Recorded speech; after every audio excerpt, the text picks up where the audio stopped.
A cult worth billions, living life as a revenge movie and hiding feelings with fast food and porn. Terry Crews may seem like one of the happiest actors around, but he's no stranger to tragedy.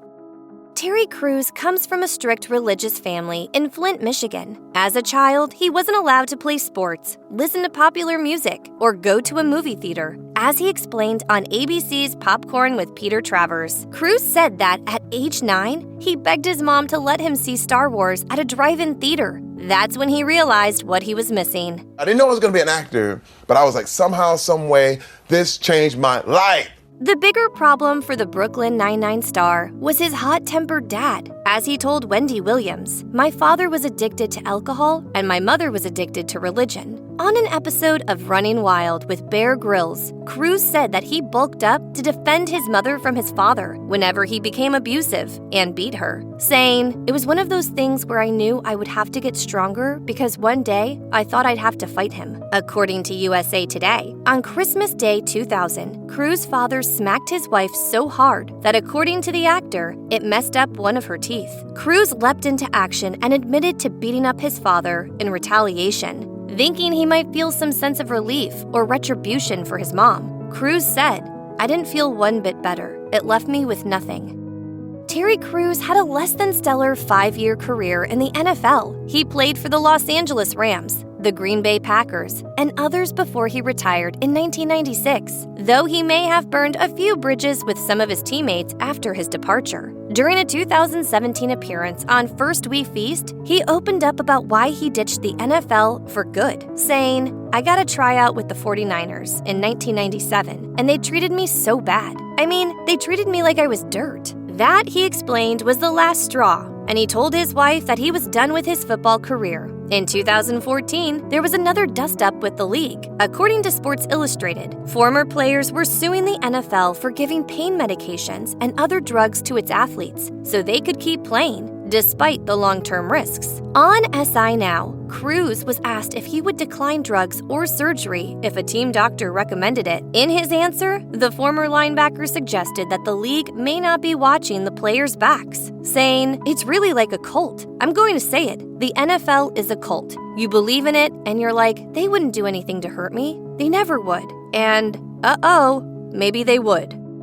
When the former NFL star first showed up in Hollywood, he was in for a rude awakening. As Crews told Inc., "It was a big shock to me. I moved to Los Angeles thinking that because I was a football player, I was going to get a lot of big opportunities. They didn't even have a football team then. Nobody cared." In a 2014 interview with HuffPost, the America's Got Talent host recalled his first job in California, saying, "I picked up a broom and I was sweeping factories. I was like, this is horrible. I can't do this." In an essay for the Wall Street Journal, Crews wrote, "I could not believe how far my life had come down, from the NFL to this." But he swallowed his pride and continued to push that broom, telling CNBC that he was never broke again after that. Before quitting football, the former linebacker created his own cottage industry. On Jimmy Kimmel Live, he explained that after being cut from a team, he would ask the players if they wanted him to paint their portraits. It would literally take me about 2 months to do a painting, and they would give me like $5,000, and I would survive off that. My whole family survived off that.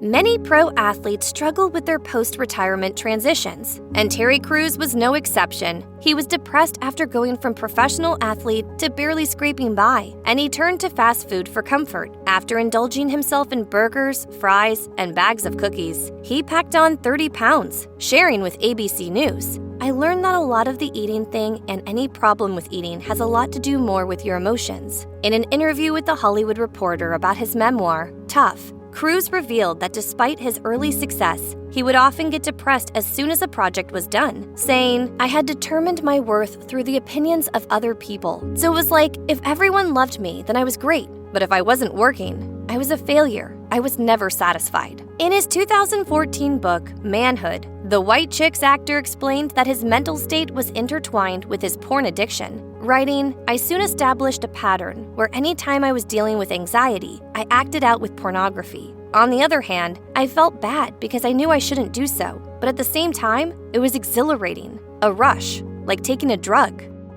Terry Crews was obsessed with porn from a very young age, telling Wendy Williams in 2015 that he had been addicted since he was 12 years old. The following year, he posted a series of videos on Facebook, coming clean about his dirty little secret. He started by dispelling the myth that nobody can be addicted to porn. If day turns into night and you are still watching, you probably got a problem.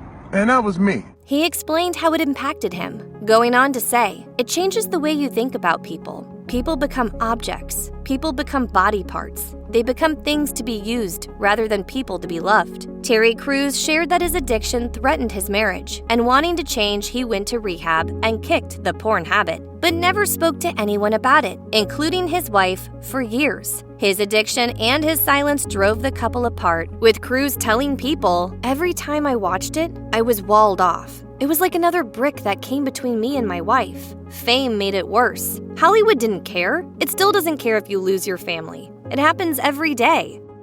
In 2010, after 2 decades together, Terry Crews' marriage to singer Rebecca King Crews had reached its breaking point. In their 2021 audio memoir, Stronger Together, Rebecca recounts what they refer to as their D-Day. After Terry opened up about his porn addiction and being unfaithful, she said, "It was like death." Rebecca threatened to walk out on him, and Terry admitted he couldn't stop crying. She would stay in her bedroom for days, and the children were caught in the middle of it. Terry eventually patched things up with Rebecca after he did the work in rehab and therapy. In his Facebook confession, Terry said, "I did not get help so I could get my wife back. I got help because I needed it. She did decide to stay with me because she knew I was repentant." Terry's control issues also created tension over the years in their marriage. In a recent interview with Newsweek, the Everybody Hates Chris actor said he had to learn how to be an equal partner with his wife, admitting, "Growing up, I was always told that to be a man, you had to take ownership of your house and everyone in it.